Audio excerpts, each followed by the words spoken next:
everybody, welcome back to Five for Family. I am so glad you are joining us again this evening. So, tonight is a special night and a big change for us. We are now going to have families share the story with your family. And so to kick off our first family, the two-time champions of our Advent competition, coming back for a three-peat, I have heard, the McKinneys. So, McKinneys, on to our story. Like the McKinney family, and we're going to review a story called Let's Go. After Jesus was baptized, he went straight out into the desert. That might seem like an odd place to go because, as you know, deserts are very hot and there isn't any food or water or places to stay.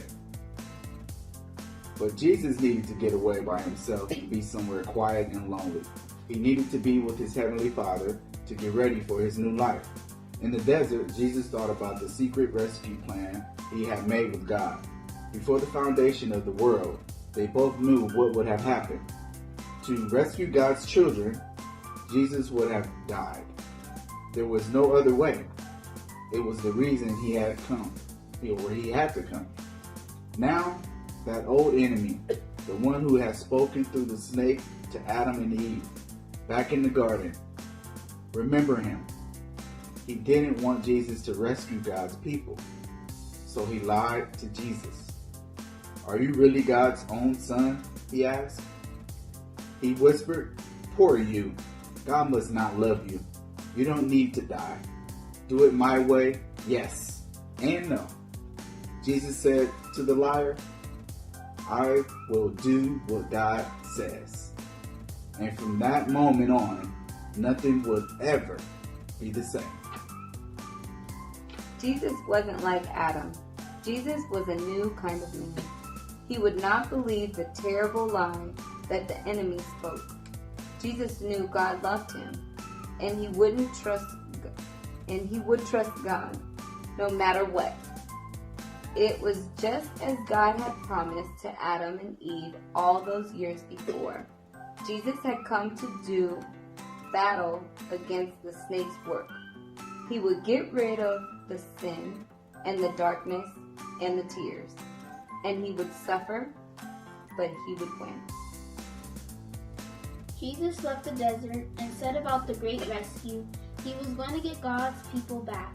But first, he needed to find some helpers and friends. He had a lot to do. He would need some people to help him. Who would make good helpers, do you think? Clever ones, rich ones, strong, important ones. Some people might think so, but I'm sure by now you don't need me to tell you they'd be wrong. Because the people God uses don't have to know a lot of things. You have a lot of things, they just have to need him a lot. One day, Jesus was walking by the Sea of Galilee when he saw some brothers and friends mending their nets. They were poor fishermen. Jesus called out to them, "Let's go." Peter, Andrew, James, and John looked up at this man on the shore, and they couldn't explain it. Their boats needed to be put away, their nets needed to be knitted. Netting fish were still wriggling on the shore, but someone about the stranger made them just drop their nets and their fish, leave their boats and everything, and follow him. This God-man was like no one they had ever met. When they looked at Jesus, their hearts filled up with a wonderful, forever sort of happiness. And inside, it was as if they were running free in an open field. Jesus asked 12 men to be his helpers: Peter, Andrew, James, John, Matthew, Philip, Bartholomew, Thomas, another James, Simon, Thaddeus, and Judas. Meeting Jesus would change all of them forever. I hope you like this story.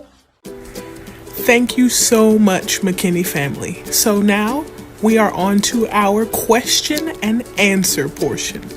So, like always, don't forget to press pause. Your first question: Where did Jesus go after he was baptized? Press pause. Why did he go there? Press pause. Do you make time to spend with God in prayer? Press pause. What would Jesus have to do to rescue God's children? Press pause. What makes Jesus different than Adam? Press pause. Our last question. The people that God uses don't have to know a lot of things or have a lot of things. They just have to what? Press pause. All right, parents, now for our activity.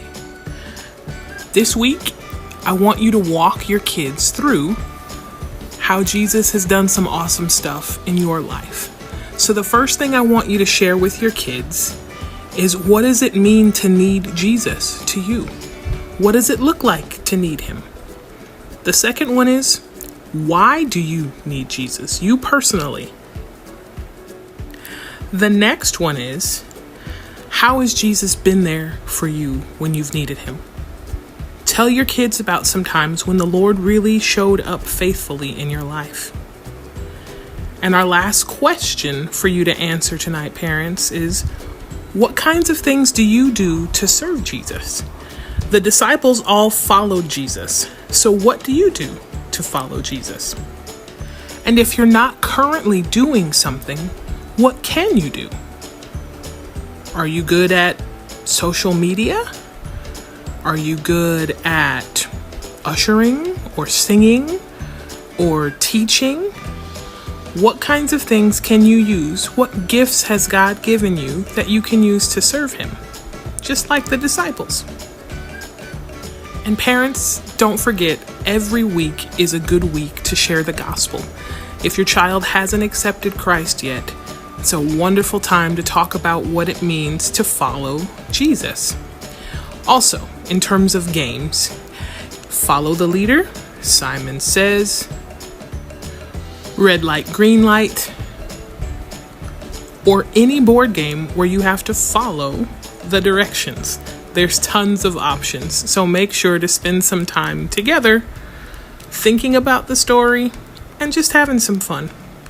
Also, there'll be another coloring page up for the younger ones to get to go through the story in their own way.